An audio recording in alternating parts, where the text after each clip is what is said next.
بذارین همین اول کار یه سوال ازتون بپرسم. کسی توی دنیا هست که بازی ماریو رو نشناسه؟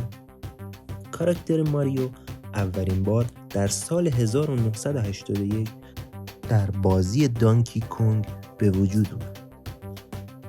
اما تو اون بازی اسم شخصیتش جامپمن بود و هنوز کسی اون رو به عنوان ماریو نمیشناخت. بعد از اون تو سال 1983 بازی ماریو برادرز عرضه شد که ماریو در اونجا نقش یک لوله کش رو داشت. شرکت نینتندو بازی که همه ما با اون خاطرات زیادی رو داریم و اونو به اسم قارچ خور میشناسیم تحت عنوان سوپر ماریو برادرز در سال 1985 منتشر کرد.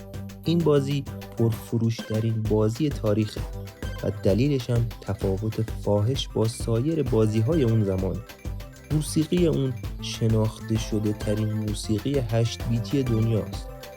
همچنین استاندارد حرکت بازی از چپ به راست که امروزه هنوزم از اون استفاده میشه از همین جا شروع شده.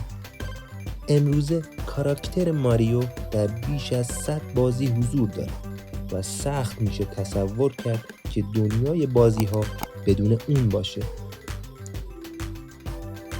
در انتها میتونین ما رو در قسمت کامنت ها با خاطراتتون راجع به این بازی سهیم کنید.